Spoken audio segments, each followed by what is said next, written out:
Hi every one. நம்ம 10th ஸ்டாண்டர்ட்ல volume 2ல செகண்ட் லெசன்ல கவர்மெண்ட் அண்ட் டாக்ஸ் அப்படின்ற டாபிக் ஆரம்பிச்சிருக்கோம். Which is already which can be also be called as fiscal economics or public finance, பொது நிதி என்றும் அழைக்கலாம். சரியா? நிதியியல் கொள்கை பிஸ்கல் பாலிசி என்றும் கூறலாம். எல்லாம் ஒரே அர்த்தம் தான். எல்லாம் ஒரே அர்த்தம் தான்.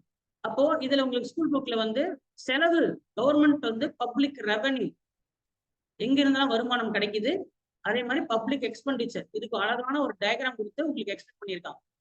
பார்த்தோம் அதுல யார் யாருக்கு எங்கெங்க இருந்து அதிகமா வருமானம் வருது அப்படின்ற அழகான எக்ஸ்பிளேஷன் ரூபாய் மூலியமாக கொடுத்துருக்காங்க. ₹1 அப்படின்னா அது 21 பைசா எங்க இருந்து வருது, 21 பைசா எங்க இருந்து வருது அப்படின்னு. இது கண்டிப்பா இதுல இருந்து உங்களுக்கு கொஸ்டின் வரும். அதே மாதிரி இதுல ஒவ்வொன்றுக்கும் விரிவாக்கத்தையும் நான் விளக்கத்தையும் சொன்னேன். லயபிலிட்டி அப்படின்னு அந்த வார்த்தை உங்களுக்கு தெரிஞ்சிருக்காது. லயபிலிட்டி என்றால் அது கடன் என்று. சரியா? ரிசீட் என்றால் என்னது? ரிசீட் என்றால் ஆமா, அது ரெசிப்ட் இல்ல, அங்கேயும் இப்போ வராது. ரிசீட். சரியா? ரிசீட். ரிசீட்னா என்ன? நம்ம ரசீது, தமிழ்ல ரசீதுன்னு சொல்றோட அது ரசீது. அந்த ரசீதுன்றது ரெசிப்ட் இல்ல. ரெசிப்ட் நம்ம பல பேர் தவறா சொல்லிருக்கோம். ரெசிப்ட் கொடுங்க, இல்ல ரசீது கொடுங்க, ரெசிப்ட். அவ்வளவு. அதே மாதிரி டெட், டெப்ட்னு சொல்லுவோம். டெப்ட் இல்ல, டெட். சரியா? இங்க இப்பு வராது, இங்க இப்பு வராது. சரியா? சரி, அடுத்தது அடுத்த டாபிக் என்ன? வரியின் வகைகள். சரியா? வரியின் வகைகள் பல விதமா நம்ம வகையை பிரிக்கலாம். உதாரணத்துக்கு அந்த வரி யாருக்கு அதிகமா போடணும் அப்படின்றது வகையா. சரியா?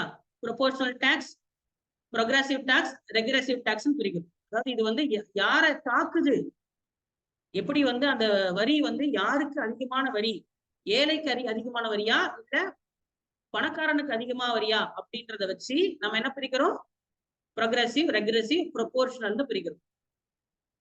சரியா? அதே மாதிரி அந்த வரி யார் மூலியமா வசூலிக்கப்படுகிறது, வசூல் செய்யறது எப்படி எப்படி வசூல், இது யாருக்கு அதிகம், ஏழைக்கு அதிகமா இல்ல பணக்காரனுக்கு அதிகமா அப்படின்றத வச்சு மூணா பிரிக்கிறோம். யார்கிட்ட இருந்து வசூல் செய்யறீங்க? டைரக்டா, நேரடியாக நேரடியாக நேரடியாக மக்களிடமிருந்தே வாங்கினா நேரடி வரி. இல்ல சார், நான் நேரடியா வாங்கல. சரியா? ஒரு வியாபாரி கிட்ட இருந்து நான் வாங்குறேன். என்ன, எப்படி வாங்குறேன்? வியாபாரியிடம் இருந்து வாங்கினா அது மறைமுக வரி.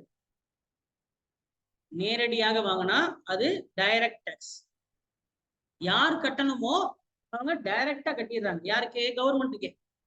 அப்ப எப்படி வசூலிக்குது? நேரா போய் டேக் கொடுறா அப்படின்னு சொல்லி அவங்ககிட்டே நேரடியா வாங்கிக்கிறாங்க. அப்ப அது நேர் வரி, நேர்முக வரி. நேரடி நேர்முக எல்லாம் ஒண்ணுதான்.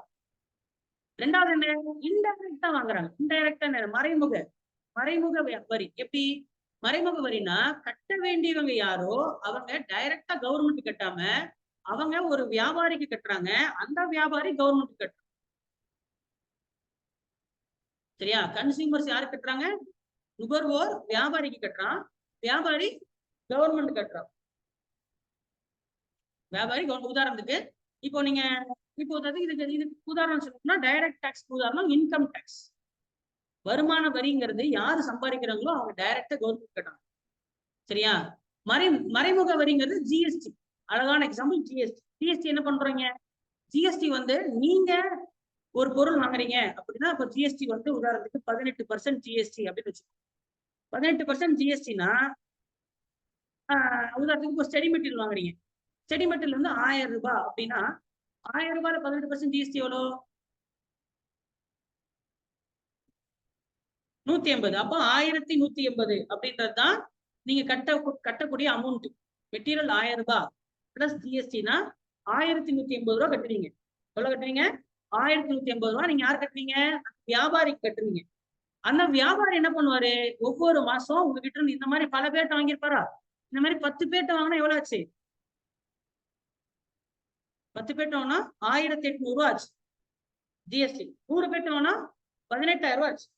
ஒருத்தர்கிட்ட ₹180 கலெக்ட் பண்றாரு ஜிஎஸ்டி. கரெக்டா? 10 பேர்கிட்ட ₹1800. அப்போ ஒரு மாசத்துடைய கடைசியில இந்த வியாபாரி என்ன பண்ணுவாருன்னா ஜிஎஸ்டி ஆபீஸ் போயிட்டு ஐயா இந்த மாதிரி நான் 10 பேருக்கு மெட்டீரியல் வித்தேன், ஒருத்தட்டு 150 ரூபாய் கிடைச்சது, சரியா? அப்ப 10 பேருக்கு மொத்தம் 1800 ரூபாய் இந்தாங்க அப்படின்ட்டு அந்த வியாபாரி போய் என்ன பண்ணிடுவான், கவர்மெண்ட் கட்டிடும். அப்போ வசூல் எப்படி பண்றாங்க? நேரடியா பண்றாங்களா, மறைமுகம் பண்றாங்களா? மறைமுகமா பண்றாங்க. அதனால இதுக்கு பேர் மறைமுக வரி, டைரக்ட். யார்கிட்ட வசூல் பண்ணி எப்படி வசூல் பண்றீங்க பொறுத்து ரெண்டா பிரிக்கிறீங்க. எப்படி? டைரக்டா, இன்டைரக்டா. சரியா? யாருக்கு அந்த தாக்கம் அதிகமா இருக்கு? ஏழைக்கு அதிகமான தாக்கம் இருக்கா, இல்ல பணக்காரனுக்கு அதிகமான தாக்கம் இருக்காங்கிறத வச்சு ப்ரோக்ரசிவ், ரெக்ரெசிவ், ப்ரொபோர்ஷனல். சரிசமமா தாக்குச்சுன்னா அது ப்ரொபோர்ஷனல். ஏழைக்கும் பணக்காரனுக்கும் சரிசமமான தாக்கம் வந்தா ப்ரொபோர்ஷனல். ஏழைக்கு அதிகமான தாக்கம், ஏழைக்கு அதிகமான தாக்கம், பணக்காரனுக்கு தாக்கம் கம்மி அப்படின்னா அது ரெக்ரெசிவ். பணக்காரனுக்கு அதிகமான தாக்கம், ஏழைக்கு கம்மியான தாக்கம் அப்படின்னா அது ப்ரோக்ரசிவ். சரியா? ப்ரோக்ரசிவ் வரி இப்படி வச்சு நம்ம பிரிக்கிறோம். புரியுதா? நேரடி வரி, நேரடி வரி, மறைமுக வரி. சரியா? Income tax. அப்புறம் நேர் வரியில என்னென்ன வகை இருக்கும் பாருங்க. இது எக்ஸாம்ல கேட்பாங்க. கீழ்கண்டவற்றுள் எது நேர்முக வரி? இன்கம் டாக்ஸ்ங்கிறது ஒரு நேர்முக வரி, இன்கம் டாக்ஸ். அடுத்தது என்ன? Corporate tax.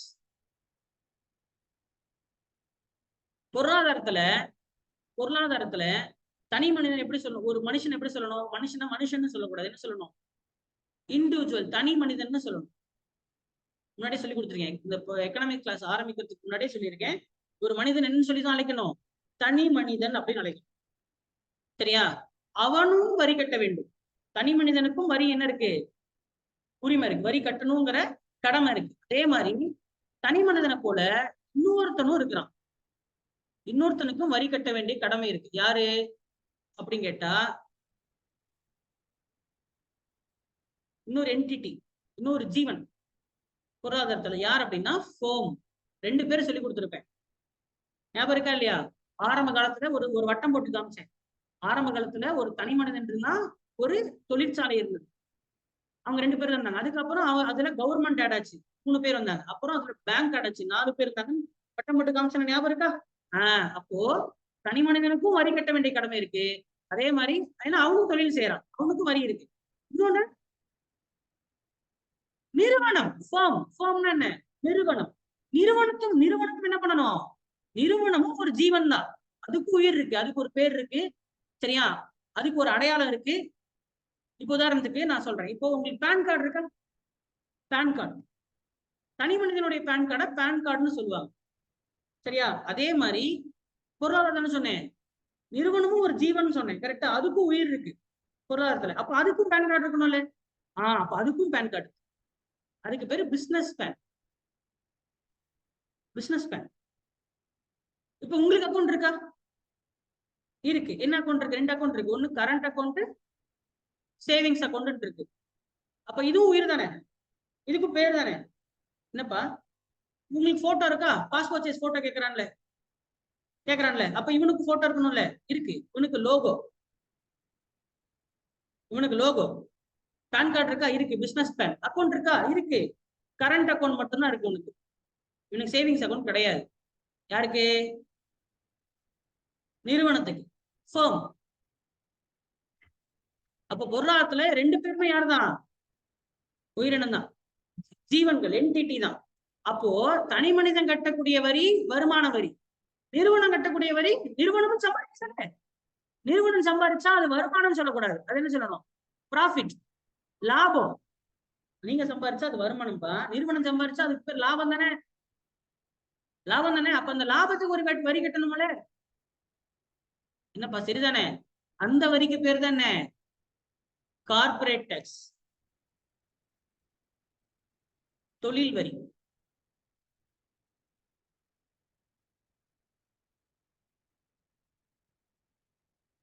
ஒரு நிறுவனம் லாபம் சம்பாதிச்சா அந்த லாபத்துக்கு என்ன பண்ணணும்? அப்போ உதாரணத்துக்கு இப்ப அம்பானி இருக்காருன்னு வச்சுக்கோ. அம்பானி தனி மனிதனா நிறுவனமா? அம்பானிக்கு வந்து ஜியோன்னு ஒரு நிறுவனம் இருக்கு, ரிலையன்ஸ் ஒண்ணு இருக்கு, ரிலையன்ஸ் டிஜிட்டல், நிறைய கம்பெனி வச்சிருக்காரு. அப்ப அது ஒவ்வொன்றும் நிறுவனம். சரியா? ஒவ்வொன்றும் ஒரு இப்ப நம்ம ஜியோ அப்படின்னு அந்த மொபைல் கம்பெனி எடுத்துக்கலாம். அப்போ ஜியோக்கும் அம்பானிக்கு என்ன சம்பந்தம்? 2 பேரும் பொருளாதாரம் தனித்தனி. அம்பானி வேற, ஜியோ வேற. புரியுதா? ஜியோங்கிற நிறுவனத்துல அம்பானி ஒரு முதலீட்டாளர், அவ்வளவுதான். Is a shareholder. புரியுதா? Shareholder. ஜியோ கவுந்துருச்சு, ஜியோ நிறுவனம் ஏமாத்துருச்சு, இப்ப ஜியோ நிறுவனம் நட்டத்துல போயிருச்சு, இந்த ஜியோ நிறுவனத்துல வேலை செய்யறவங்க ஊழியர்களுக்கு சம்பளம் போடல, ஒரு 10 மாசமா சம்பளம் போடலைன்னா கவர்மெண்ட் என்ன பண்ணாது? அம்பானியோடைய அக்கௌண்ட்ல இருந்து போயிட்டு அம்பானியோடைய சொத்தெல்லாம் வித்து என்ன கொடுக்க மாட்டாங்க? ஜியோ ஊழியர்களுக்கு சம்பளம் கொடுக்க மாட்டாங்க. நீங்க நான் சொல்றது புரியுதா? அப்படிதான் பண்ணுவாங்க நினைச்சிட்டீங்களா?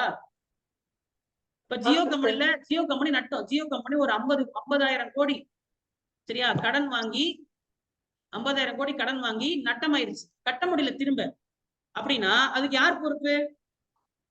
அம்பானி. தப்பு. அம்பானி இல்ல பொறுப்பு. நான் இப்பதானே சொன்னேன், வேற வேற ஜீவன். விளங்குதா?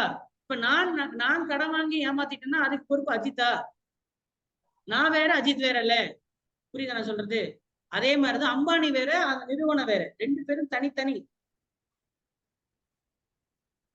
ஆனா அதே நிறுவனத்துல அம்பானி ஒரு ஷேர் ஹோல்டர் தானேங்க சார்? இப்ப 10 பேர் இருப்பாங்க தானே? வாங்குவீங்க. இவருக்கு இங்க பாருங்க, ஜியோக்கு தனியா பிசினஸ் பிளான் இருக்கு, ஜியோக்கு தனியா அக்கௌண்ட் இருக்குல்ல, கரெக்டா இருக்கா இல்லையா? அது நிறுவனம் தானே. அந்த நிறுவனத்தின் படி ஜியோக்கு அம்பானிக்கு என்ன வரும்? லாபம் கிடைக்கும் ஜியோல இருந்து. லாபம் கிடைக்கும். பங்குல இருந்து லாபம், டிவிடெண்ட் தான் கிடைக்கும். விளங்குதா? இத்தனை சதவீதம் அப்படின்னா அந்த டிவிடெண்ட், லாபத்துல பங்கு தான் கிடைக்கும். லாபமே முழுசாலாம் சாப்பிட்டுட்டு போக முடியாது. நீங்க நினைச்சிட்டீங்களா ஓ அதுல ஜியோ நம்பர் எல்லா பணம் அம்பானி பணம் நினைச்சிட்டீங்களா? கிடையாது. அம்பானி நடத்தக்கூடிய ஜியோ நிறுவனத்துடைய லாபம் தான் அதெல்லாம். அது அம்பானி காசு இல்ல. அப்போ அம்பானி சம்பாதிக்கிற பணத்தின் ஒன்று இருக்கு இல்லையா? அம்பானி சம்பாதிக்கிற பணத்துக்கு இன்கம் டாக்ஸ் கட்டணும். ஜியோ அம்பானி நடத்தக்கூடிய ஜியோ கம்பெனி சம்பாதிக்கிற பணத்துக்கு கார்பரேட் டாக்ஸ் கட்டணும். ஏன்னா 2 வேற வேற ஜீவன். ஏன்னா 2 தனித்தனி அக்கௌண்ட் இருக்கு. புரியும் நினைக்கிறேன். சரியா? அதான் அப்ப 2மே நேரா வாங்குறீங்களா, மறைமுகமா வாங்குறீங்களா? 2 டைரக்டா போயிட்டு தான் வாங்குறீங்க. அதனால டைரக்ட் டாக்ஸ். புரியும் நினைக்கிறேன். ஓகேவா? சரி, அடுத்தது என்ன? Wealth tax.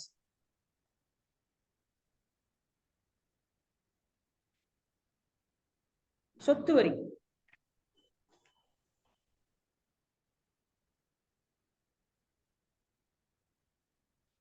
சரியா? Wealth tax. இப்ப இதெல்லாம் என்னது? டைரக்ட். சரி, இன்டைரக்ட்னா என்ன? இன்டைரக்ட்ங்கிறது நுகர்வோரிடமிருந்து டைரக்டா வாங்காம மறைமுகமா வாங்குறீங்க. எப்படி வாங்குவீங்க? ஒரு வியாபாரிகிட்ட கட்டிடுவீங்க, அந்த வியாபாரி கவர்மெண்ட் கட்டிடுவீங்க. அதுதானே? அது முதல்ல முன்னாடி என்ன இருந்ததுன்னா, முன்னாடி ஐ மீன் கொஞ்ச நாளுக்கு முன்னாடி sales tax, VAT, value added tax, value added tax, excise கலால் வரி, எக்ஸசைஸ் எழுதிடாதீங்க. இது வேல்யூ ஆடட்னா மதிப்பு கூட்டப்பட்ட வரி, மதிப்பு கூட்டப்பட்ட வரி. இது விற்பனை வரி. சேல்ஸ்னா விற்பனை, விற்பனை வரி. சரியா? கஸ்டம்ஸ் டியூட்டி,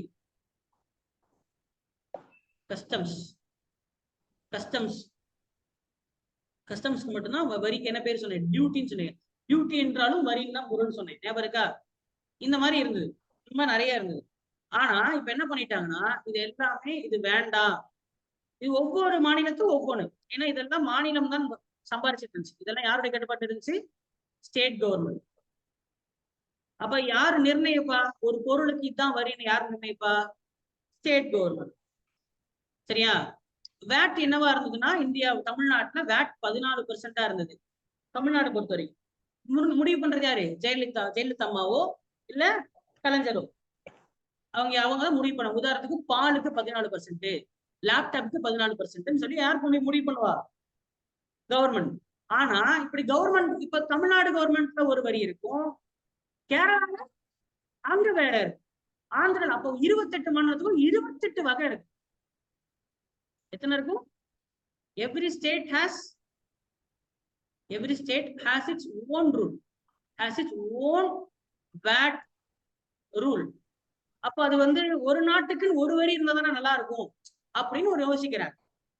ஒரு நாட்டுக்கு ஒரு தேசம்னா ஒரு வரி தான் இருக்கணும், ஒரு நாட்டுனா என்னது ஒரு வரி இருந்தா தானே கரெக்டா இருக்கும் அப்படின்னு யோசிச்சு ஒரு தேசம் ஒரு வரின்னு கொண்டாடுறாங்க. One nation one tax, one nation one tax.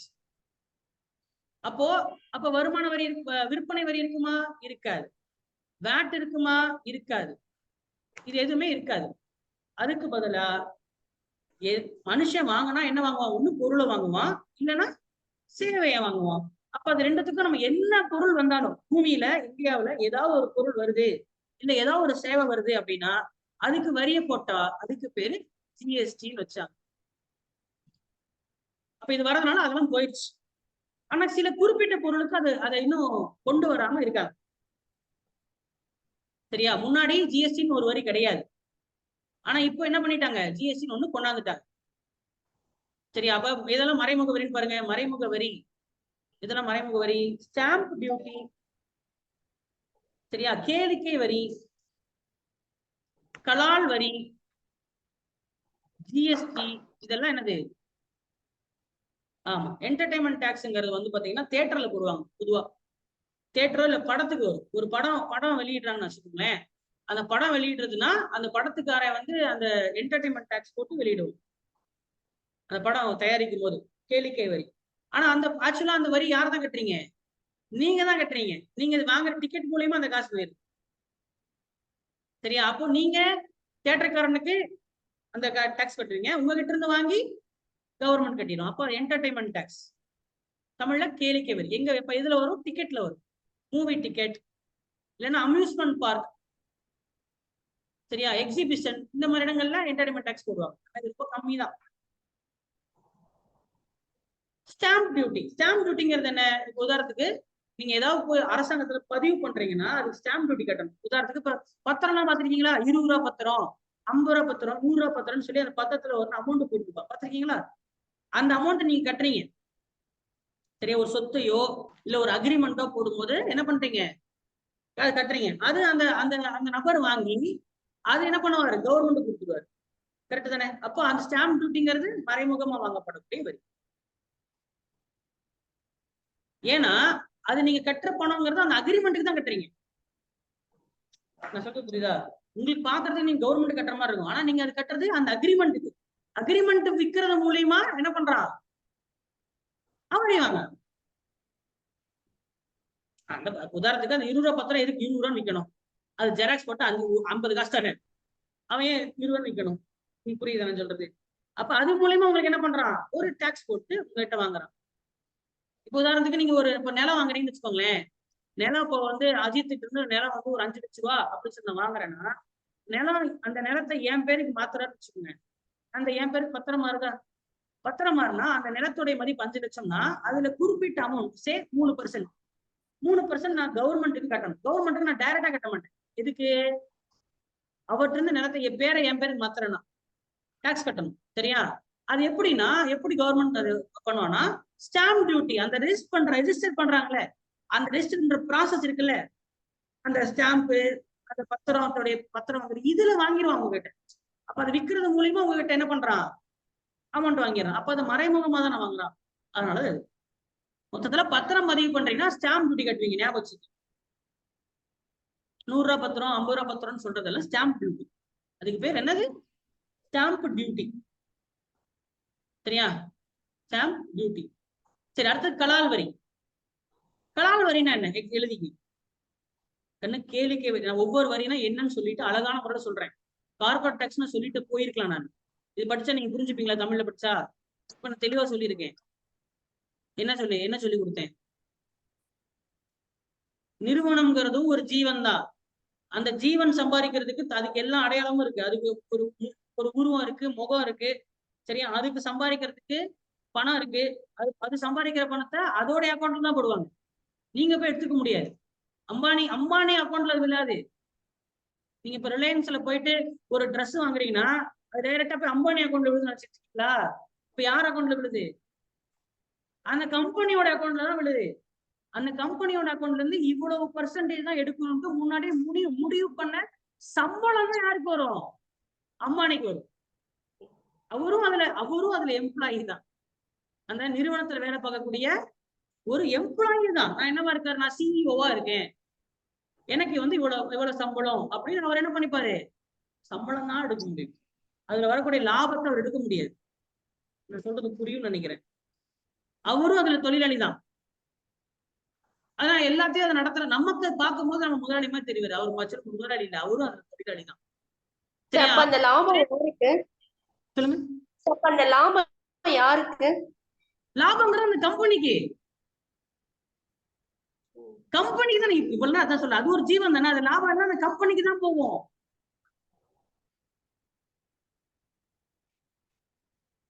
அது கம்பெனி அதை வச்சுட்டு என்ன பண்ணி வச்சுக்கிறீங்களா? ஆமா சார். அந்த கம்பெனி நிலம் வாங்கும்.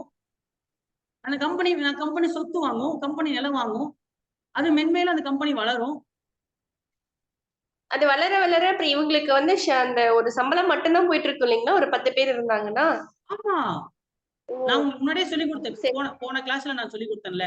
இப்போ எலான் மாஸ்க் பத்தி அதான் சொன்னேன். எலான் மாஸ்க் வந்து அதுல இருந்து காசு எடுக்கவே இல்லை. அவர் எலான் மாஸ்க் அதை ஷேரை வச்சே பண்ணிட்டு இருக்கனால அவர் சம்பாதிக்கவே இல்லைன்னு நான் போன கிளாஸ்ல நான் சொன்னேன். ஞாபகம் இருக்கா? அதேதான் இப்பயும் சொல்றேன். இருக்கு புரியுதுங்க சார். இப்ப அதுதான் இப்போ ஒரு முதலாளி வந்து அதுல அந்த லாபம் எடுத்துக்காம கம்பெனி வாங்கினா அந்த கம்பெனி வாங்க வாங்க அந்த சொத்து மதிப்பும் வந்து ஒரு முதலாளிக்கு தானே போய் சேரும். சரியா? அந்த நிறுவனத்துக்கு முதலாளின்னு யாருமே கிடையாது. அப்ப புரிஞ்சுக்கிறது தான். அங்க பங்குதாரர் தான் இருக்கிறாங்க. சரியா? அங்க முதலாளின்னு யாருமே இல்ல. நான் இன்ஃபேக்ட் சொல்ல போனா நானும் தான் முதலாளி. அதுக்கு உங்க பத்தி சொல்லலாம், நான் ரிலையன்ஸுக்கு நானும் தான் முதலாளி. ஏன்னா நானும் ஷேர் வச்சிருக்கேன். டு பி ஃப்ராங்க், நானும் நான் பல ஷேர் வச்சிருக்கேன் ரிலையன்ஸ் கம்பெனிக்கு. பல பேர் முதலாளி தான், நானும் தான் முதலாளி. அது எப்படி நீங்க போய் அவர் எப்படி முதலாளி சண்டைக்கு வருவேன்? ஏன்னா அந்த கம்பெனில நானும் தான் முதலீடு பண்ணியிருக்கேன், நானும் தான் முதலாளி. அப்ப இன்னைக்கு இவர் பண்ணாரு யாரு? அருணாச்சலம் தான் அன்னைக்கு ஒரு 30,000 ரூபாய் போட்டாரு, அவரு தான் முதலாளி. ஆமாவா இல்லையா? எப்படி நீங்க அவரை முதலாளி சொல்லலாம்? தப்பு. அவருக்கும் பங்கு இருக்கு, எனக்கும் பங்கு இருக்கு. முதல்ல சொல்றதே தப்பு. இது போன கிளாஸ்ல நான் விரிவாக்கமா நான் சொன்னேன். ஒரு பங்குடைய வேலை 2,900 ரூபாய், அவ்வளவுதான். அது அந்த 2,900 ரூபாய் போட்டீங்கன்னா நீங்களும் அதுக்கு முதலாளி தான். வெறும் ஒரு பங்கு. சரியா? ஒரு பங்குடைய விலை எவ்வளவுதான்? 3,000 வச்சுக்கங்க. ரிலையன்ஸ் இண்டஸ்ட்ரீஸ் நிறுவனத்துடைய பங்கு. இது இந்த காசு போறது அம்பானிக்கு போகல. இந்த பங்குடைய விலையை நான் வாங்குறேன். அப்ப நான் தான் முதலாளி. நானும் முதலாளி. நான் தான் முதலாளி, நானும் ஒரு முதலாளி. அப்போ அம்பானி அவரு ஒரு முதலாளி. அவர் இந்த மாதிரி பல லட்சம் ஷேர்ஸ் வச்சிருப்பாரு. புரியுதா? உதாரணத்துக்கு அந்த ஒட்டுமொத்த ரிலையன்ஸ் 10,000 கோடி அப்படின்னா அதுல 100% ஷேர்ல அம்பானி வந்து ஒரு 23% வச்சிருப்பாரு. புரியுதா? அதுக்கப்புறம் நம்ம எல்லாத்துடைய பங்கு சேர்த்தீங்கன்னா அது எவ்வளவு வரும்? பேலன்ஸ் இருக்கிற பணம். அப்புறம் எப்படி நீங்க அவரை முதலாளிமீங்க? அதிகமா ஷேர் வச்சிருக்கிறவர், அவ்வளவுதானே தவிர்த்து அவர் முதலாளி கிடையாது. நல்லா தெளிவா புரிஞ்சுக்கங்க. விளங்குதா? அப்போ இதான் நான் இப்ப இந்த கம்பெனி சம்பாதிச்சா அந்த பணம் யாருக்கு? எனக்கும் தான். ஆமாவா இல்லையா? எனக்கும் தானே. எனக்கு எப்படி கொடுப்பான்? டிவிடெண்டா கொடுப்பான். அவருக்கு எப்படி போகும்? அவருக்கும் டிவிடெண்டா தான் போகும். அதான் சொல்றேன், இந்த கம்பெனி நட்டம் அடைஞ்சா இப்ப நானும் ஷேர் அப்ப அந்த கம்பெனி நட்டம் அடைஞ்சுன்னா என்ன கேட்டா நான் கொடுப்பேனா? வடிவேல் மாதிரி அதேதான் அம்பானியும் பண்ணுவாரு, போயிருவாரு. ஏன்றது கேக்குறேன்.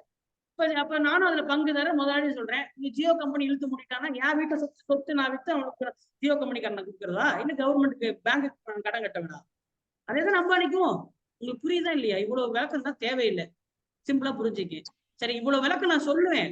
ஆனா நான் திரும்பி பதில் கேட்கும் போது நீங்க பதில் சொல்ல மாட்டேங்கிறீங்க பாருங்க. அப்பதான் இதெல்லாம் ஏன் சொல்றது கோவம் வருது. நடத்தும் போது ஃபேக்ட மனப்பாடம் பண்ணிட்டு சொல்லணும். இதெல்லாம் இவ்வளவு நடத்தணும்ன்ற அவசியமே இல்லை. ஆனா நடத்துறேன். இதை புரிஞ்சுக்கணுங்கிறதுக்காக தான் நடத்துறேன். ஆனா நான் மறுபடியும் அதை கேள்வியா எக்ஸாம் பாயிண்ட் ஆஃப் வியூ நான் கேட்கும் பொழுது நீங்க சொல்லணும். அந்த கடமை உங்களுக்கு ரெஸ்பான்சிபிலிட்டி இருக்கு. சொல்லலைனாதான் எனக்கு அபரிதமான கோபம் வருது எனக்கு. கலால் வரிக்கு வாங்க. கலால் வரினா என்ன? கலால் வரி என்பது உற்பத்தி செய்யப்பட்ட ஒரு பொருளுக்கு கட்டப்படக்கூடிய வரி. இப்போ வாட்டர் கேன், இந்த வாட்டர் கேன் உற்பத்தி நான் செய்யறேன்னா நான் இது உற்பத்தி தான் செஞ்சிருக்கேன், நான் விக்கல. கவனிக்கணும். ஒரு பொருளை முதல்ல உற்பத்தி செய்யணும். கரெக்டா? ஒரு பொருள் அப்படின்னா அந்த பொருளை நான் என்ன பண்ணலாம், முதல்ல உற்பத்தி செய்யணும், மேனுஃபேக்சர் செய்யணும், அதுக்கப்புறம் தான் விற்கணும். கரெக்டா? வித்தா கட்டுறதுக்கு பேரு சேல்ஸ் டாக்ஸ். ஒரு பொருளை நான் விற்கிறேன், உற்பத்தி பண்ண கட்டுறதுக்கு பேரு கலால் வரி. முடிஞ்சு போச்சு, எக்ஸைஸ் டியூட்டி. அந்த தொழிற்சாலை கட்டல, தொழிற்சாலை உற்பத்தி பண்ற பொருளுக்கு கட்டுது. உதாரணத்துக்கு இப்போ ஒரு பொருள் நான் 100 ரூபா அப்படின்னு உற்பத்தி செய்யறேன். 100 ரூபாய்க்கு என்ன பொருள் உற்பத்தி பண்ணலாம்? உதாரணத்துக்கு ஏதாவது சொல்லுங்க.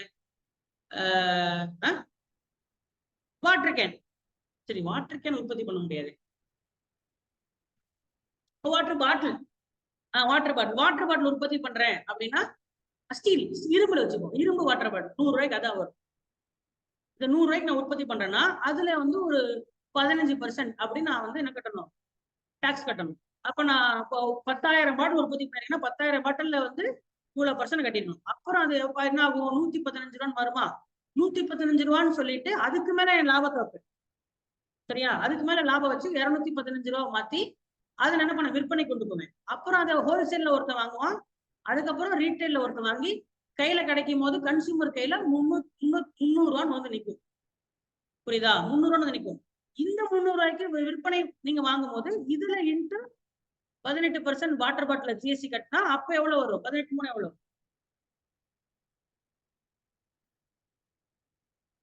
எவ்வளவுப்பா? 54. அப்போ 354 ரூபா நீங்க கட்டுவீங்க. ஆனா நீங்க கட்டுற 54 ரூபா ரெண்டுமே கலால் வரி மட்டும் கவர்மெண்ட் போகாம என்ன பரவ யாருக்கு போகுது? நீங்க கட்டுற 54 ரூபாங்கிறது ஒரு பொருள் அவன் வித்தான்ல அதுக்காக கட்டுற வரி. ஒரு பொருள் அதை உற்பத்தி பண்ணான்ல அது எக்ஸைஸ் டியூட்டி.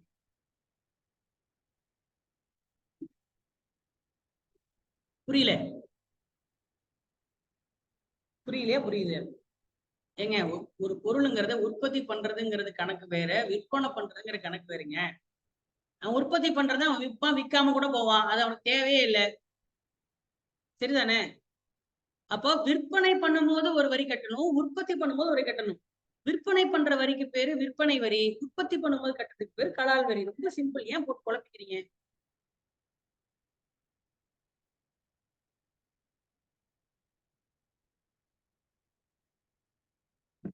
தெளிவா கொடுத்துருக்காங்க பாருங்க.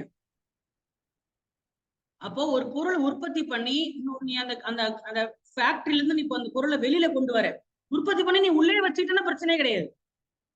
அந்த பொருளை உற்பத்தி பண்ணி நீ கடைக்கோ இல்ல அந்த ஃபேக்டரி காம்பவுண்ட் விட்டு வெளியில வருது அப்படின்னா அந்த அந்த வரக்கூடிய பொருளுக்கு ஒரு குறிப்பிட்ட அமௌண்ட் நீ என்ன பண்ணணும், வரி கட்டணும். அதுதான். அதை நீ விற்பனை பண்ணணுங்கிற அவசியமே இல்லை. அது கடையில சந்தைக்கு வந்துருச்சு.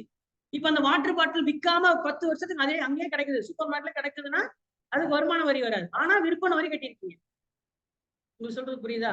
இந்த வாட்டர் பாட்டில் விற்கவே இல்லைன்னா நீ வருமான வரி கட்ட தேவையில்லை. ஐ மீன் விற்பனை வரியை கட்டியிருக்க மாட்டீங்க. ஆனா கலால் வரி கட்டுறதுக்கு அப்புறம் தான் கடைக்கே வருது. அப்ப கலால் வரிங்கிறது கட்டுறது யாரு?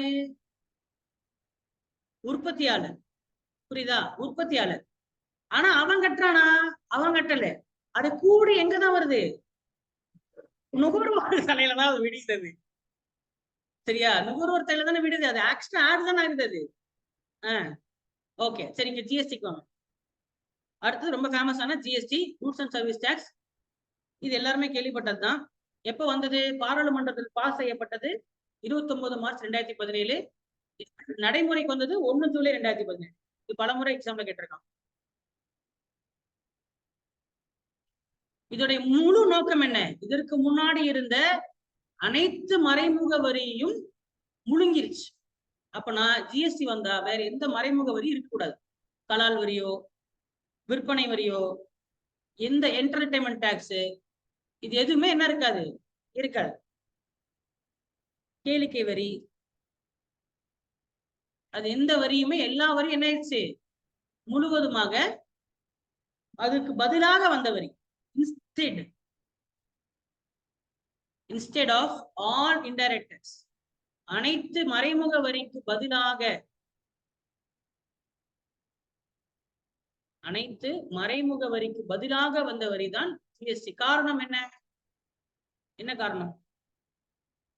ஒரே வரி. எல்லாம் ஒரு நாடுனா நாட்டுல இருக்கிற எல்லா பொருளுக்கும் ஒரே வரி வச்சுக்கலாம் அப்படின்ற ஒரு நோக்கம், வேற ஒன்றும் கிடையாது.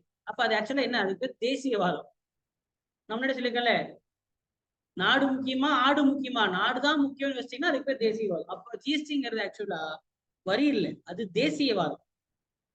ஒரு நாடுனா ஒரு வரி தான் இருக்கணும், ஒரு நாடுனா ஒரு மொழி தான் இருக்கணும், ஒரு நாடுனா இப்படித்தான் இருக்கணும் அப்படின்னு சொல்றதுக்கு பேர் தேசியவாதம். அப்ப இது என்னது? தேசியவாதத்தின் விளைவாக வந்த வரி. ஏன் தமிழ்நாடே முடிவு பண்ணிக்கலாம் அந்த வரிய? தமிழ்நாட்டுல அந்த பொருள் எங்க உற்பத்தி ஆகுது? தமிழ்நாட்டுல. எங்க விற்பனை ஆகுது? தமிழ்நாட்டுல. வாங்குறவன் யாரு? தமிழ்ல. அப்ப அவன் வரையும் அவன் முடிவு பண்ணிட்டு போட்டுமே. இல்ல இல்ல, எப்படி? தமிழ்நாடு எங்க இருக்கு? இந்தியாவுக்குள்ள இருக்கு. அப்ப இந்தியா முக்கியமா தமிழ்நாடு முக்கியமா?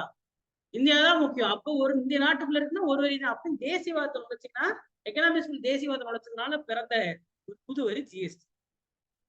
வேற ஒண்ணும் இல்லை. அப்ப நீங்க கண்ட்ரோல் பண்ண முடியாது.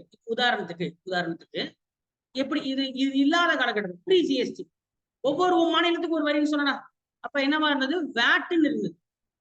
சரியா? வேட்டுன்னு இருந்துச்சு. இப்ப ஜெயலலிதா அம்மா நினைச்சா, இப்போ உதாரணத்துக்கு தமிழ்நாட்டுல வந்து ஊட்டச்சத்து குறைபாடு இருக்கு. யாருக்கு? குழந்தைகளுக்கு புரத ஊட்டச்சத்து கம்மியா இருக்கு அப்படின்னு நினைச்சா, சரியா? அப்படின்னு நினைச்சா எல்லா பருப்பு வகைகளுக்கும் 14% வரி இல்ல, 0 டாக்ஸ். எல்லா பருப்பு, உளுந்த பருப்பு, துவரம் பருப்பு, எல்லா பருப்புக்கும் எவ்வளவு டாக்ஸ்? 0 டாக்ஸ் அப்படின்னு சொல்லி முடிவெடுக்க முடியும். யாரால? முதலமைச்சர்னால. சரியா? ஆனா ஜார்க்கண்ட் மாநிலத்துல, காஷ்மீர் மாநிலத்துல என்ன இருக்கும்?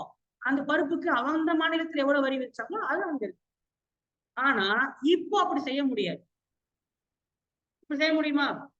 ஏன்னா ஊட்டச்சத்து குறைபாடு என்ன இல்ல, இந்தியா ஃபுல்லா குழந்தைங்களுக்கு ஊட்டச்சத்து குறைபாடு இருக்குமா? இல்ல குறிப்பிட்ட ஊர்லதான் ஊட்டச்சத்து குறைபாடு இருக்கும். உங்க இடத்துக்கு ஏற்ற மாதிரி தானே இருக்கும். அப்ப இடத்துக்கு ஏற்ற மாதிரி நீங்க டாக்ஸ் மாத்த முடியும். இப்ப என்ன பண்ண முடியாது. இப்ப மாத்தலாம். மாத்துனா எல்லா மாநிலத்துக்கும் சேர்ந்துதான் அது மாறும். நான் சொல்றது புரியுதா? பருப்புக்கு இப்பயும் குறைக்கலாம் நீங்க டாக்ஸ். ஆனா குறைச்சா எல்லா மாநிலத்துக்கும் சேர்த்துதான் அது குறையும். அது ஒரு நிமிஷம் ஒரு டாக்ஸ் இல்ல. அப்ப இந்தியால இருக்கிற எல்லா பருப்புக்கும் ஒரே டாக்ஸ் தான். அது எங்க வித்தா எனக்கு என்ன தேவையில்லை. சரியா? அப்ப என்னது? பருப்புக்கு இப்ப டாக்ஸ் இல்லைண்டா, 0 டாக்ஸ். அப்ப எப்படி பிரிக்க முடியும்? பிரிச்சா ஒவ்வொன்று இஷ்டத்துக்குலாம் மாத்த முடியாது. அதுல வகைகள் இருக்கு. ஸ்லாப் என்ன இருக்கு? ஸ்லாப் ஸ்லாப் ஜிஎஸ்டில என்ன இருக்கு? இப்போ ஸ்லாப் என்ன ஸ்லாப்? ஒண்ணு 0%, ஒண்ணு 0%, இல்லைன்னா 0.25%, அப்படி இல்லைன்னா 3%, அதை விட்டா 12%. சரி, 5 இருக்கோ? 5%, அதை விட்டா 12%, அதை விட்டா 18%, அதையும் விட்டா 28%. இது எல்லாத்தையும் எனக்கு 5 டைம்ஸ் எழுதிக்கணும். 5 முறை இந்த ஸ்லாபை மட்டும். என்ன ஸ்லாபு? GST slab. சரியா? அப்ப இது எதுக்கு பதிலா வந்தது? மதிப்பு கூட்ட வரிய மாநிலங்கள் இருந்த மதிப்பு கூட்ட வரியை நீக்கிட்டு அதுக்கு பதிலா வந்துருச்சு. உலகத்துல எங்க கொண்டாந்தாங்க? எந்த நாடு கொண்டாந்துச்சு? பிரான்ஸ் நாடு கொண்டாந்தாங்க. சரியா? உலகத்துல பிரான்ஸ் நாடு. ஆனா அங்க ஒரு தேசம் ஒரு வரி ஒரு ஸ்லாப். அங்க எப்படி? One nation one tax one slab. அப்படின்னா 5% பிக்ஸ் பண்ணிட்டாங்கன்னா ஜிஎஸ்டி வகை வகையா கிடையாது. என்ன பொருள் எடுத்தாலும் அது ஜிஎஸ்டி 5% தான். ஒன் ஸ்லாப் எங்க? பிரான்ஸ்ல. ஆனா நம்ம ஊர்ல என்ன பண்ணிட்டு இருக்கோம்? இத்தனை ஸ்லாப் போட்டிருக்கோம். அப்ப உதாரணத்துக்கு இப்போ நீங்க உதாரணம் சொல்லி இப்போ வந்து கல்வி எஜுகேஷனுக்கு பார்த்தீங்கன்னா 18%. சரியா? தங்கத்துக்கு 3%. சரியா? வைரத்துக்கு 0.25. வைரம்னா ஸ்டோன்ஸ், பிரஷியஸ் ஸ்டோன்ஸ், விலை மதிக்க முடியாத பொருள், விலை மதிக்க முடியாத கற்கள், அதுக்கு 0.25. 0னா சாப்பிடுற பொருள், பொதுவா வந்து ஈட்டபிள்ஸ் காய்கறி, அதுக்குள்ள என்ன கிடையாது? வரி கிடையாது. சரியா? 5% பொதுவா இந்த தயிர், கொஞ்சம் லைட்டா மதிப்பு கூட்டிருப்பாங்கல்ல, மதிப்பு கூட்டப்பட்ட பொருட்களுக்கு வந்து இப்ப பால் அதுவா தயிராம வராது. நம்ம இப்ப எதாவது பண்ணாதான் தயிராம வரும் இல்லையா? தயிர். அப்போ இதுவே சீஸ், புரியுதா? பருத்திக்கு வரி இல்லை, ஆனா பருத்தி நூல் இருக்குல்ல, நூல்கண்டு, பருத்தி தான் நூல்கண்டாவும் மாறுது, துணியாவும் மாறுது. அப்ப துணி அதுக்கெல்லாம் 28ங்கிறது பாவ வரி. உதாரணத்துக்கு வந்து இந்த சிகரெட்டு, சரியா, அப்புறம் வேற என்ன, ஐஸ்கிரீம், இந்த மாதிரி பொருட்களுக்கு என்ன பண்ணுவாங்க, ஐ மீன் கொஞ்சம் ரொம்ப லக்ஸூரி, எதெல்லாம் லக்ஸூரியா இருக்கோ அதெல்லாம் 28%. அந்த மாதிரி ஒவ்வொன்றுக்கும் ஒரு ஸ்லாப் வச்சிருக்காங்க. இதை மாத்துறதுக்கு உரிமை இருக்கானா மாத்தலாம், எப்படி வேணா மாத்தலாம். அந்த யாருக்கு உரிமை இருக்குன்னா ஜிஎஸ்டி ஆணையம், ஜிஎஸ்டி ஆணையம்னு ஒரு அமைப்பு இருக்கு. இந்த ஜிஎஸ்டி ஆணையத்துல யார் இருப்பா அப்படின்னா, தலைவர் யாருன்னா நிதி அமைச்சர், பினான்ஸ் மினிஸ்டர். யாரு?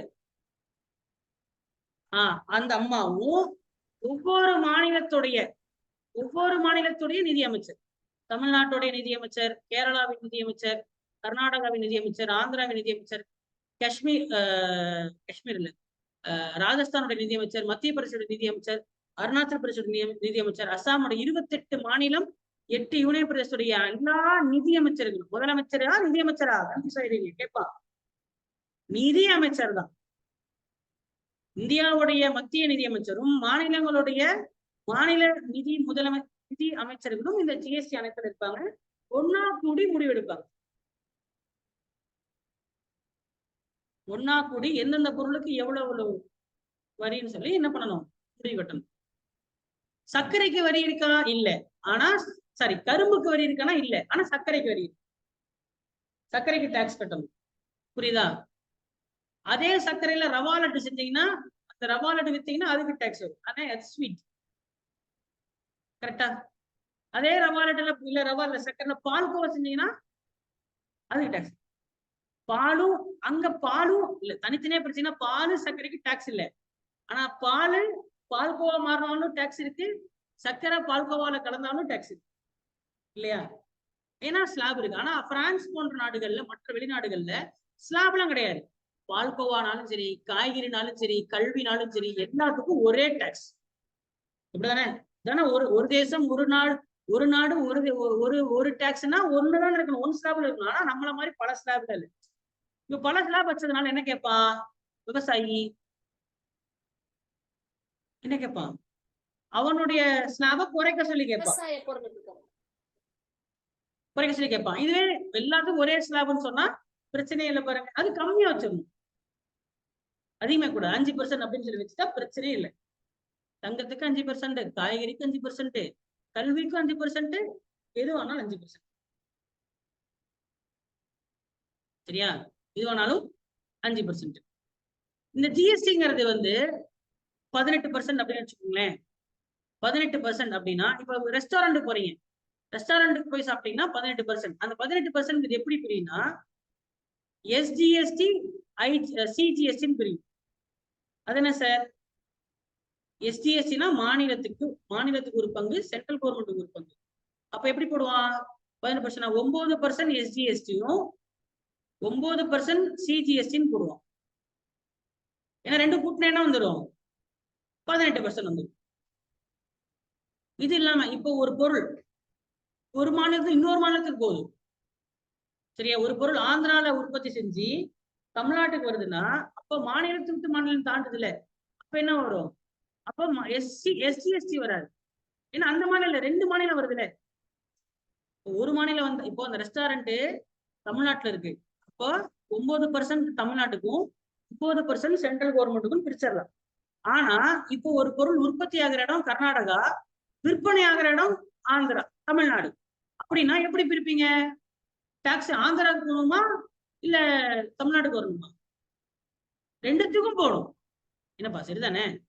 அப்ப ரெண்டுத்துக்கும் போனா அப்ப என்ன பண்ணணும்? ஐஜிஎஸ்டின்னு போடுவாங்க. புரியுதா? இன்டர்மீடியேட், நடுவுல ஐஜிஎஸ்டி. அப்போ பல மாநிலங்களுக்கு பொதுவா நீங்க வந்து அமேசான்ல பொருள் எடுத்துக்கலாம். அமேசான்ல ஏதாவது ஒரு பொருள் டெலிவரி ஆச்சுன்னா அதை எடுத்து அந்த பில் எடுத்து பாருங்க. அதுல சிஜிஎஸ்டி, எஸ்ஜிஎஸ்டிங்கிற வார்த்தைக்கு போல ஐஜிஎஸ்டி. எதுக்கும் ஐஜிஎஸ்டி இருக்கோ அதெல்லாம் என்ன அர்த்தம்? அந்த பொருள் வேற ஏதோ ஒரு மாநிலத்தில இருந்து என்ன வந்திருக்கு, இந்தியாவுக்குள்ள வந்திருக்குன்னு அர்த்தம். இன்டர்மீடியேட், சரியா? ரெண்டு நடுவுல இன்டர்மீடியேட். அப்போ அதுக்கு என்னது? ஐஜிஎஸ்டி இருக்கு, இன்டகிரேட்டட் ஜிஎஸ்டி. 2 மாநிலத்துக்கு நடுவுல இன்டர்.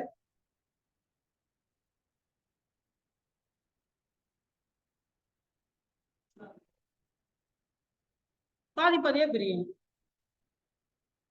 எத்தனை ஸ்டேட் வந்தாலும் சரி. இல்ல அது சிஜிஎஸ்டி வந்துருது இல்ல, சிஜிஎஸ்டி 9%, ஐஜிஎஸ்டி 9% வருது இல்ல. சென்டருக்கு போறது மாறாதுமா. எஸ்ஜிஎஸ்டிக்கு பதிலாக தானே ஐஜிஎஸ்டி வருதுன்னு சொல்றேன். IGST 9, CGST 9. அந்த 9ல 4.5 தமிழ்நாடு, 4.5 அந்த மாநிலம். அப்படி சரியா? சரி, அடுத்தது வந்து நான் சொல்லிட்டேன். ப்ரொக்ரெசிவ்னா எவ்வளவு சம்பாதிக்க, அது அதிகமா சம்பாதிக்கிறவனுக்கு அதிகமான டேக்ஸ், அப்ப பணக்காரனுக்கு அதிக டேக்ஸ். சரியா? இதுக்கு example income tax. Income tax பாத்தீங்கன்னா நிறைய சம்பாதிச்சா நிறைய டேக்ஸ் கட்டணும். சரியா? ப்ரொபோர்ஷனேட்னா ஏழை பணக்கார 2 பேருக்கும் ஒரே விதமான, அது ஜிஎஸ்டி. அப்போ நீங்க ஒரு ஏழை போய் ரெஸ்டாரண்ட்ல சாப்பிட்டாலும் 18% தான், பணக்காரன் போய் ரெஸ்டாரண்ட்ல சாப்பிட்டாலும் 18% தான். தானே? ஒரு ஏழை இருக்கான், அவனுக்கு பீட்சா சாப்பிடணும் ரொம்ப ஆசை, அவன் போய் வந்து டாமினோஸ்ல போய் பீட்சா சாப்பிட்றானாலும் அவனும் 18% தான் கட்டுவான். அடடா ஏழை வந்து பீட்சா சாப்பிட்றானே அப்படின்றதுக்காக அவனுக்கு கம்மியாவா டேக்ஸ் கட்டுவாங்க? அப்ப ஜிஎஸ்டி பாத்தீங்கன்னா ப்ரொபோர்ஷனேட் டேக்ஸ். யாரு பருப்பு வாங்கினாலும் 18% தானே. அம்பானி பருப்பு வாங்கினாலும் அம்பானிக்கும் என்னதான், எவ்வளவு பருப்பு எவ்வளவு ஜிஎஸ்டியோ அந்த டாக்ஸ் கட்டணும். ஆட்டுக்குட்டி போய் பருப்பு வாங்கினாலும் அப்படிதானே? என்ன சரிதானப்பா? அப்போ யார் சம்பாதிக்கிறாங்கன்னு எனக்கு கணக்கே கிடையாது, சரிசமமா. ரெக்ரெசிவ்னா என்ன? ரெக்ரெசிவ்ங்கிறது ஏழைக்கு அதிகமான வரி, பணக்காரனுக்கு கம்மியான வரி. அதுக்கு எக்ஸாம்பிள் சேல்ஸ் டாக்ஸ்.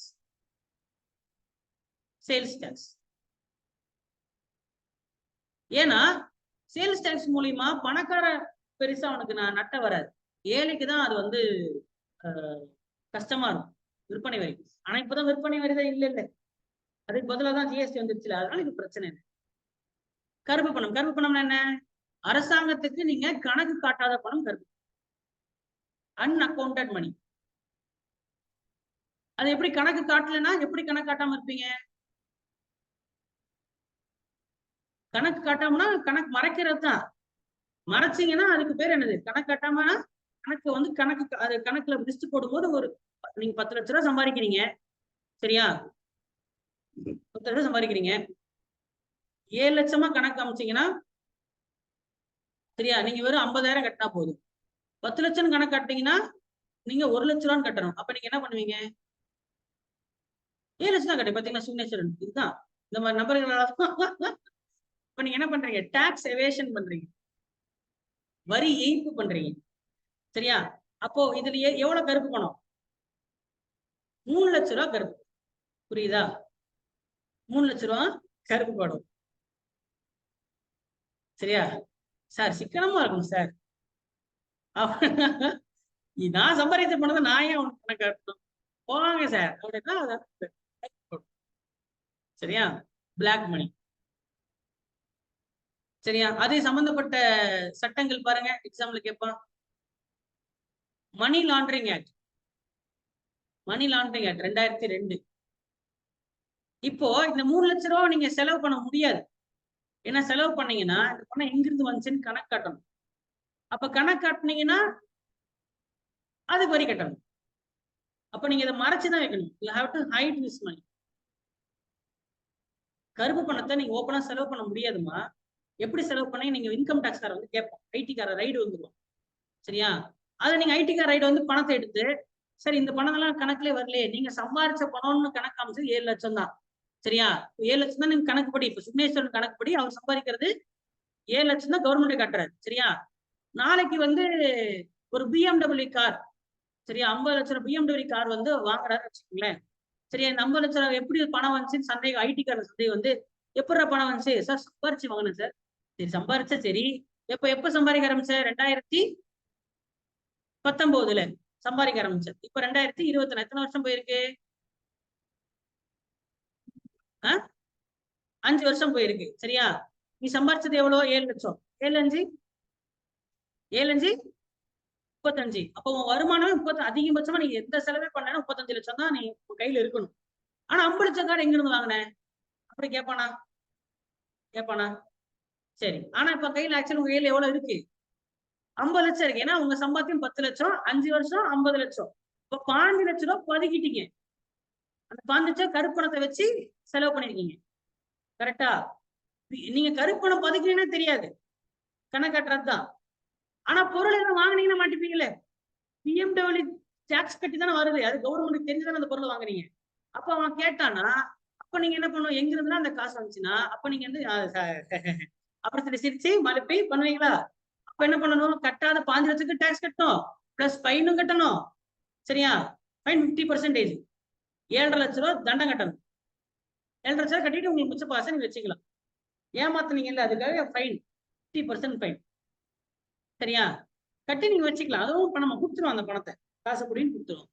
அப்ப இந்த பண்ற அந்த பதுக்கின காசுக்கு பேரு பிளாக் மணி. பதுக்குனீங்களா, அதுக்கு பேரு எவேஷன். சரியா? பதுக்கு பேரு எவேஷன். ஆனா நீங்க நியாயமா டாக்ஸ் கட்டாம தப்பிக்கலாம், இதுக்கு பேர் அவாய்டன்ஸ். டாக்ஸ் அவாய்டன்ஸ் எப்படின்னா, இப்ப 10 லட்சம் சம்பாதிக்கிறீங்க, இது உங்களுக்கு தேவை கிடையாது, சம்பாதிக்க ஆரம்பிங்க, அப்போ நான் வேணா சொல்றேன் எப்படி பதுக்கு. சரியா? இது வந்து முன்னாடி பண்ணது டாக்ஸ் எவேஷன்ங்கிறது தப்பு, குற்றம். டாக்ஸ் அவாய்டன்ஸ்ங்கிறது குற்றம் இல்ல. உதாரணத்துக்கு 10 லட்சம் நீங்க சம்பாதிக்கிறீங்கன்னா, மாசம் மாசம் வந்து பையன் ஸ்கூலுக்கு போகணும் அப்படின்றதுக்காக ஸ்கூல் ஃபீஸ் நான் இவ்வளவு கட்டிட்டேன் சார் அப்படின்னு சொல்லி கணக்கு காமிச்சு நீங்க என்ன பண்ணிக்கலாம், டாக்ஸை குறைச்சிக்கலாம். அதாவது 3 லட்சம் ரூபாய், இப்போ உங்களுக்கு வந்து 1 லட்சம் ரூபாய் டாக்ஸ் கட்ட மனசு இல்ல, 30,000 டாக்ஸ் கட்ட ஓகே. சரியா? ஆனா நீங்க 10 லட்சம் தான் டாக்ஸ் சம்பாதிக்கிறீங்க, ஆனா 7 லட்சம் சம்பாதிக்கிறதுக்கான வரி 30,000 ரூபாய் தான் டாக்ஸ் கட்டணும்னு மனசு தோணுது அப்படின்னா, நீங்க என்ன பண்ணலாம், 3 லட்சம் ரூபாய் வேற விதமா கணக்காட்டணும். சரி, மருத்துவ செலவாயிடுச்சு, மெடிக்கல் இன்சூரன்ஸ் போடுறேன், என்ன பண்றேன், இன்சூரன்ஸ் போடுறேன். சரியா? டேர்ம் இன்சூரன்ஸ் போடுறேன், மெடிக்கல் இன்சூரன்ஸ் போடுறேன், பையனுக்கு ஸ்கூல் ஃபீஸ் கட்டுறேன் அப்படின்னு சொல்லி 3 லட்ச ரூபாய் கணக்கு காமிச்சு நீங்க என்ன பண்ணலாம், என் வருமானம் 7 லட்சம் தான், 10 லட்ச ரூபாய் வருது, ஆனா 3 லட்ச ரூபாய் நான் இந்த மாதிரி இன்கம் டாக்ஸ்க்கே போயிடுது, இன்கம் டாக்ஸ் இன்சூரன்ஸுக்கே போயிடுது அப்படின்னு கணக்கு காமிச்சு நீங்க என்ன பண்ணலாம், 30,000 கட்டலாம். ஆனா இப்பயும் நீங்க டாக்ஸ் கட்டல.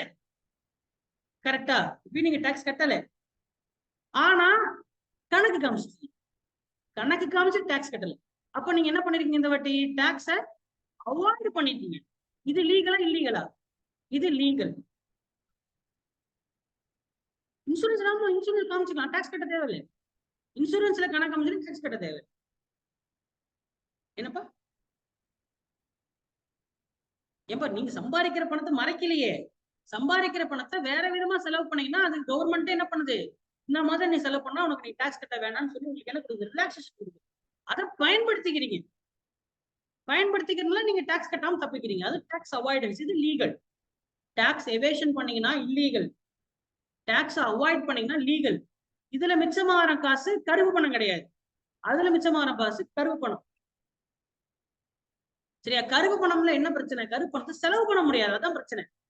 அப்ப அது எங்கிருந்து வந்தது கணக்காட்டணும். அதுக்கு ஒரு போலி கணக்கு காமிச்சிக்கணும், போலியான கணக்கு காமிக்கணும்ல. எங்கிருந்து சார் வந்துச்சு, அது அப்படி வந்துச்சு சார், அப்படி சரி போலியான கணக்கு காமிச்சீங்கன்னா அப்ப என்ன பண்ணலாம், உதாரணத்துக்கு இப்ப விவசாயத்துக்கு வரி இருக்கா, இல்ல. சரியா? விவசாயத்துக்கு வரி இருக்கானா, இல்ல. இப்ப எவ்வளவு பதுக்குனீங்க, 5 லட்ச ரூபாய் பதுக்குனாரா யாரு, சுகுணேஸ்வரன். கரெக்டா? இப்ப அவர் பேர்ல அவருடைய அப்பா வந்து ஒரு 10 ஏக்கர் சொத்து, 10 ஏக்கர் நிலம் வச்சிருக்காரு. சரியா? 10 ஏக்கர்ல நான் வந்து தென்னந்தோப்பு வச்சிருக்கேன், அரிசி வச்சிருக்கேன், அதனால எனக்கு 15 லட்ச ரூபாய் லாபம் வந்துச்சு அப்படின்னு கணக்கு காமிச்சிட்டாருன்னா 5 லட்சத்துக்கு நீங்க என்ன கட்ட தேவையில்ல, ஏன்னா விவசாயத்துக்கு வரி இல்ல. அப்ப அந்த 5 லட்சம் எனக்கு எதுல வந்துச்சு, விவசாயத்தின் மூலியமா வந்துச்சுன்னு போலியா கணக்கு காமிக்கிறேன். அவர் எந்த தோப்புலையும் எதுவும் போடல, சும்மா நிலம் இருக்கு, அந்த விவசாயம் பண்ணேன்ற மாதிரி என்ன பண்ணிருக்காரு, போலி கணக்கு காமிக்கிறார். அப்ப இது பேர் என்ன, பணச்சலவை. கருப்பு பணத்தை வெள்ளை பணமா மாத்துறாரு, மணி லாண்டரிங். இதையும் கண்டுபிடிச்சிருவாங்க. சரியா? மாட்டாத வரைக்கும் பிரச்சனை இல்லை. அப்ப இதுக்கு பேர் மணி லாண்டரிங். அப்படி பண்ணீங்கன்னா மணி லாண்டரிங் ஆக்ட மாட்டிப்பீங்க. பணச்சலவை எதிர்ப்பு சட்டம். இல்லைன்னா நான் சம்பாதிக்கல, அது என்னது இல்ல பணம், இது வந்து அஜித் இது அப்படின்னு சொல்லிட்டு சுகுணேஸ்வரன் பணம் சம்பாதிச்சது அஜித்தோட அக்கௌண்ட்ல போட்டா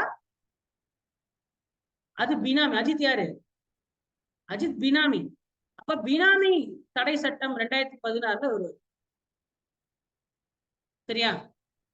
இந்த மாதிரி சட்டங்கள், லோக்பால் லோக் ஆயுக்த சட்டம், ரியல் எஸ்டேட் ஒழுங்குமுறை மற்றும் வளர்ச்சி சட்டம் 2016, ஆபரேஷன் கிளீன் மணி 2017, இதெல்லாம் இருக்குங்க. சரியா?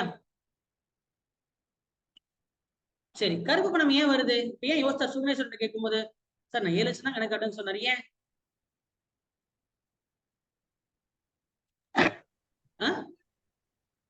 அப்ப டாக்ஸ்ங்கிறது கொஞ்சம் ஈஸியா இருக்கும். டாக்ஸ் ஸ்ட்ரக்சர்ங்கிறது எல்லாராலையும் கட்ட முடிஞ்ச மாதிரி. ரொம்ப பர்டன் அதிகம் பண்ணா என்ன பண்ணுவாங்க, எல்லாரும் கொஞ்சம் மாதிரி ஏமாத்த நினைக்கதான் செய்வாங்க. சரியா? ஏமாத்த நினைக்கதான் செய்வாங்க. ஓகேவா? சரி,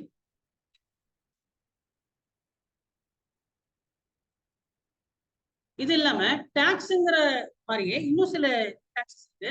அது என்னன்னா செஸ். செஸ் தமிழ்ல செஸ் தான். அதுக்கப்புறம் சர்சார்ஜ். இது ரெண்டுமே என்ன புரிஞ்சுக்கணும்னா, இது வரியின் மீது வரி. Tax on tax. எப்படி? வரியின் மீது வரி, டாக்ஸ் ஆன் டாக்ஸ். சரியா? இப்ப உதாரணத்துக்கு செஸ்ங்கிறது எப்போ உருவாக்குவாங்கன்னா, இப்போ ஏதாவது இது வந்து உண்டியல் மாதிரி.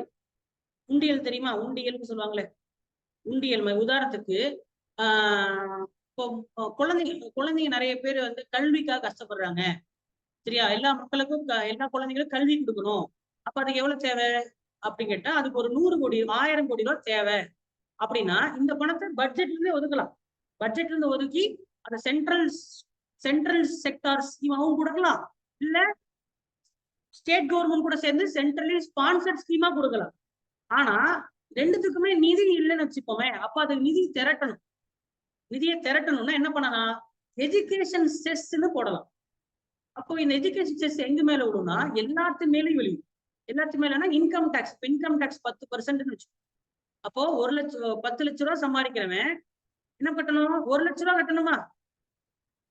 10 லட்சத்துல ஒரு 10% 1 லட்சம் தானே. அப்போ 10% டாக்ஸ்ல அதுல 10% செஸ் அப்படின்னு பண்ணிட்டாங்கன்னா 1 லட்சம் உங்களுக்கு என்னது? 1 லட்சம் வருமான வரி. அந்த 1 லட்சத்துல 10% செஸ்னா 10,000. அப்போ நீங்க எவ்வளவு கட்டணும்? 1,10,000 ரூபாய் கட்டணும். சரியா? 1,10,000 ரூபாய். அப்போ இது என்னது ஆக்சுவலா? டாக்ஸின் மீது டாக்ஸ். உங்களுக்கு புரியுதா? புரியலன்னு நினைக்கிறேன். டாக்ஸ் மேல டாக்ஸ் இருக்குங்க சார். அதுதான், இது உண்டியல் மாதிரி. எதுக்கு? இப்போ கல்விக்குன்னு சொல்லிட்டு ஒரு 1000 கோடி ரூபாய் தேவைப்படுது. அந்த பணம் என்கிட்ட இல்ல, கவர்மெண்ட் இல்ல. அப்ப அந்த அமௌண்ட்டை சேர்க்கறதுக்காக உண்டியல் மாதிரி. இப்ப நீங்க வந்து திருப்பதி போகணும் முடிவு பண்றீங்க. திருப்பதி போனா 30,000 செலவாகும். அப்ப 30,000 டாக்ஸ்லயே கூட இன்னும் சேர்த்து பண்ணலாம் இல்லைங்க சார்? 10,000 உண்டியல போட்டுருவீங்களே, ஒரு வருஷத்துல அந்த உண்டியல் நிரம்பிடும். அப்ப அந்த காசை வச்சுட்டு நீங்க திருப்பதி போவீங்க. அதே மாதிரிதான் இப்போதைக்கு எல்லா குழந்தைங்களுக்கும் கல்வி கொடுக்கறதுக்கு கவர்மெண்ட் கிட்ட காசு இல்ல. அதனால உண்டியல் மாதிரி என்ன பண்ணுது? டாக்ஸ் மேல ஒரு குட்டி டாக்ஸ போட்டு என்ன பண்ணுது? பணத்தை திரட்டுது. அப்ப அந்த 1000 கோடி ரூபாய் நிரம்பிருச்சுன்னா செஸ் ஆட்டோமேட்டிக் கேன்சல். ஏன்னா திருப்பதிக்கு போறேன்னு நீங்க உண்டியல் காசு வாங்குனீங்க. அதுக்கப்புறம் திருப்பதி போயிட்டு வந்தீங்கன்னா உண்டியல காசு போடுவீங்களா? போட மாட்டீங்க. அப்ப அதே மாதிரி எது வரைக்கும் தான் செஸ் இருக்கும்? அந்த குறிப்பிட்ட தேவையை பூர்த்தி செய்யற வரைக்கும் தான் செஸ் இருக்கு. எஜுகேஷன் ஒரு செஸ் இருக்கு, கிருஷி கல்யாண் செஸ் ஒன்று இருக்கு, விவசாய நலன் அப்படின்னு சொல்லி ஒரு செஸ் இருக்கு. முக்கியமா ரீசெண்டா பாத்தீங்கன்னா ஸ்வச் பாரத் செஸ். இந்தியாவுக்குள்ள சுத்தம் பண்றேன்ட்டு ஸ்வச் பாரத் செஸ்ன்னு ஒண்ணு போட்டாங்க. கங்கையை சுத்தம் பண்றேன்னு சொல்லி சொன்னாங்களா, கங்கையை சுத்தம் பண்றேன்னா அது 2000 கோடி 3000 கோடி ஆகும். அந்த காசு இப்ப கவர்மெண்ட் கிட்ட இல்ல. அப்ப என்ன பண்றது? உங்ககிட்டே வரி மேல் வரி அப்படின்னு வாங்கி அந்த 3000 கோடி ரூபாய் காசை திரட்டி அதை வச்சு கங்கையை சுத்தம் பண்ணிட்டாங்கன்னா என்ன பண்ணிடுவான்? அந்த செஸ் நீக்கிடுவான். இந்த செஸ் எல்லா மக்களுக்குமே உண்டாங்க சார், இல்ல ஒரு குறிப்பிட்ட வரிக்கு மட்டும்தான் போடுவாங்க? மேல போட்டா எதுக்கு மேல போடுறாங்கிறத பொறுத்து. இன்கம் டாக்ஸ்ல போட்டானா இப்ப நீங்க சம்பாதிக்கவே இல்லை, ஃப்ரீயா இன்னும் சம்பாதிக்கல. குரூப் 4ல போனீங்கன்னாலும் உங்களுக்கு இன்கம் டாக்ஸ் வராது. ஆனா குரூப் 2 குரூப் 1ல போனீங்கன்னா இன்கம் டாக்ஸ் வரும். அப்ப நீங்க உங்களுக்கு வந்து செஸ் கட்டுவீங்க. இன்கம் டாக்ஸே கட்டுறேன்னா உங்களுக்கு வராது. இப்ப 3 லட்சம் ரூபாய் சம்பாதிக்கிறதுக்கு டாக்ஸே கிடையாது. அப்ப அவனுக்கு டாக்ஸே இல்லைங்கிற பட்சத்துல செஸ் மட்டும் எப்படி வரும்? டாக்ஸ் கட்டுறீங்கல்ல, டாக்ஸ் கட்டுற பணத்துல கூடுதலா ஒரு டாக்ஸ்ங்கிறது என்னது? செஸ். அதையும் அப்படி ஒரு டாக்ஸ் பண்ணணும்னா, நான் சம்பாதிக்கிற பணத்துல இப்போதைக்கு திருப்பதி போக முடியல. ஆனா நான் சம்பாதிக்கிற பணத்துல கூடுதலா ஒரு அமௌண்ட் தூக்கி என்ன பண்றேன்? உண்டியில போட்டு வைக்கிறேன். அந்த மாதிரி டாக்ஸ் மேல ஒரு டாக்ஸ் போட்டு அந்த பணத்தை அந்த குறிப்பிட்ட வேலையை செய்யறதுக்காக ஒதுக்கி வைக்கிறேன். புரியுதா? சரி, இப்போ வந்து செஸ் புரிஞ்சுச்சா? சர்சார்ஜ் இப்போ 10 லட்சம் ரூபாய்க்கு மேல சம்பாதிக்கிறவங்க எல்லாத்துக்குமே 30% டாக்ஸ் அப்படின்னு சொல்லிட்டோம்னா எப்படி? 10 லட்சம் ரூபாய்க்கு மேல சம்பாதிக்கிறவனுக்கு எல்லாமே எவ்வளவு டாக்ஸ்? 30% டாக்ஸ். எவ்வளவு சம்பாதிச்சாலுமா? எவ்வளவு சம்பாதிச்சாலும் அப்படின்னு நினைச்சுப்போம். அவ 10 லட்சம் ரூபாய்க்கு மேல சம்பாதிக்கிறவனை 1.5 லட்சம் ரூபாய் டாக்ஸ் கட்டணும்னு நினைச்சுப்போம். 10 லட்சம் ரூபாய்க்கு மேல சம்பாதிக்கிறவன கட்டுவான், 1.5 லட்சம் கட்டுவான். ஓகேவா?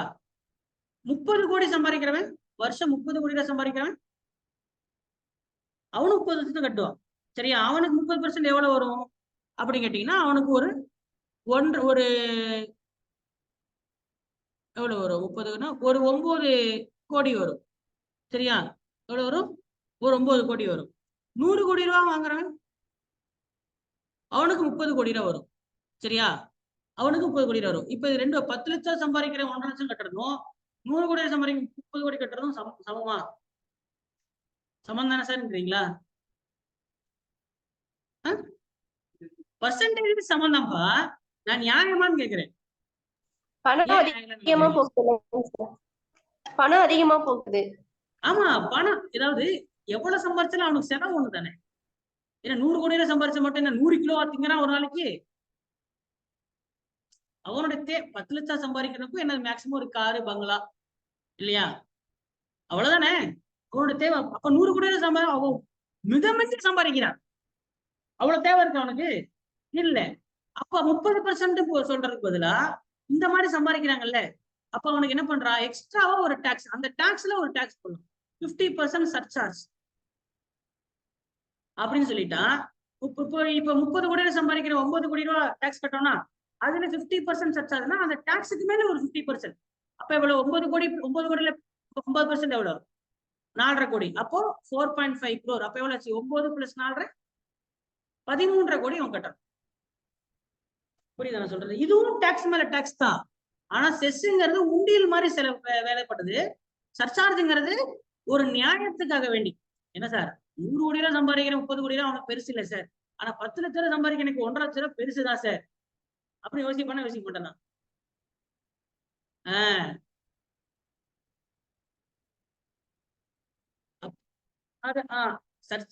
செஸ்ஸும் வரி மீது வரிதான், சர்சார்ஜும் வரி மீது வரிதான். ஆனா செஸ்ங்கிறது ஒரு குறிப்பிட்ட காரணத்துக்கு உண்டியல் பணம் சேர்க்கறதுக்காக போடுறது. சர்சார்ஜ்ங்கிறது ஒரு நியாயத்துக்காக வேண்டி, சரியா, ஒரு தர்மத்துக்காக வேண்டி இன்கம் டாக்ஸ்ல போடுறது. ஒரு எக்ஸ்ட்ராவா கூடுதல் வரி. ஆனா அவன் சம்பாதிச்ச பணத்துல இல்ல, கட்டுற வரி பணத்துல எக்ஸ்ட்ராவா பணம். வரி மீது வரி. என்ன சித்திரத்தை கேட்க வந்தீங்களே? இல்லைங்க சார், இது நம்ம ஃபர்ஸ்ட் நீங்க இது சொன்னீங்க சார், அது தேவை முடிஞ்ச உடனே அதை ஸ்டாப் பண்ணிடுவாங்க சொல்லி, அந்த மாதிரி இதையும் ஸ்டாப் பண்ணுவாங்களாங்க சார்? இது ஸ்டாப் பண்ண மாட்டாங்க. சர்சார்ஜ்ங்கிறது எப்படி ஸ்டாப் பண்ணுவாங்க? 100 கோடி ரூபாய் நீங்க சம்பாதிச்சிட்டு இருக்க வரைக்கும் உங்களுக்கு சர்சார்ஜ் வரும். 30% வரியும் வரும். அந்த 30% வரி கட்டுறதுக்கு சர்சார்ஜ் வரும். நீங்க வேணா 10 லட்சமா சம்பாதித்து குறைச்சிட்டீங்கன்னா உங்களுக்கு சர்சார்ஜ் வரும். சரியா? நீங்க அதிகமா சம்பாதிக்கிறதா நியாயத்துக்காக வேண்டி நீங்க கட்டுறீங்க. சோ இதோட இந்த டாபிக் புரியுதுமா? சரிங்களா? டாக்ஸ் அண்ட் டெவலப்மெண்ட், எதுக்காக இந்த பணம் செலவுப்படுது, இதெல்லாம் ஓகே, இதெல்லாம் பேசிக் தான். சரியா? இதெல்லாம் புரிஞ்சிருக்கும். சோ கடைசியா இண்டஸ்ட்ரியல் கிளஸ்டர் மட்டும் இருக்கு. சரியா? அதை பார்த்துட்டோம்னா நமக்கு வந்து ஒட்டுமொத்த எக்கனாமிக்ஸ் கிளாஸே முடியுது. சரியா? எக்கனாமிக்ஸ் கிளாஸ் தான் முடியுது. ஸ்கூல் புக் படி இவ்வளவுதான் கணக்கு. ஸ்கூல் புக் படி இவ்வளவுதான். ஸ்கூல் புக்ல இவ்வளவு நடத்திருக்கான். இதுக்கு மேல நான் நடத்தினேன்னா அது குரூப் 4க்கு தாண்டி நடத்துன மாதிரி தான். சரி, அதனால இவ்வளவு வந்து இந்த நடத்தின லெசன்ஸை மட்டும் தெளிவா பாத்துக்கேன். இதுக்கப்புறம் 11th ஒரு 4 லெசன் இருக்கு. அப்ப அந்த 4 லெசனும் 10th ஒரு லெசனும் பார்த்துட்டு நம்ம இது பண்ணிக்கலாம். இப்போதைக்கு நீங்க டெஸ்ட்டுக்கு தயாராரு. சரி, இன்னும் டெஸ்ட் நம்ம தள்ளி போட வேண்டாம். நீங்க 6 to 10 எக்கனாமிக்ஸ் டெஸ்ட் வர வாரம் உங்களுக்கு கம்பல்சரி இருக்கு. சரி, அந்த ஒரு லெசன் தானே, ஒரு லெசன் படிச்ச டெஸ்ட் நம்ம தள்ளி போட வேண்டாம். சரியா? 4 லெசனோட மேபி சேர்த்து இந்த எக்கனாமிக்ஸ் கிளாஸோட என்ன பண்ணிக்கலாம், சேர்த்து நம்ம வந்து பண்ணிக்கலாம். 11th ஒரு 5 லெசன் 4 லெசன் இருக்குப்பா. 11th ஸ்டாண்டர்ட்ல 11th ஸ்டாண்டர்டோட அந்த டாபிக் மட்டும் நம்ம நடத்தணும். அதுவும் இதுவும் நடத்தணும். அது கூட அது நடத்திட்டேன்னா எக்கனாமிக்ஸா முடிஞ்சு. அவ்வளவுதான். இன்னும் ஒரு கிளாஸ் மேக்ஸிமம், ஒரு ஃபுல் டே போதும். சரி, ஓகே.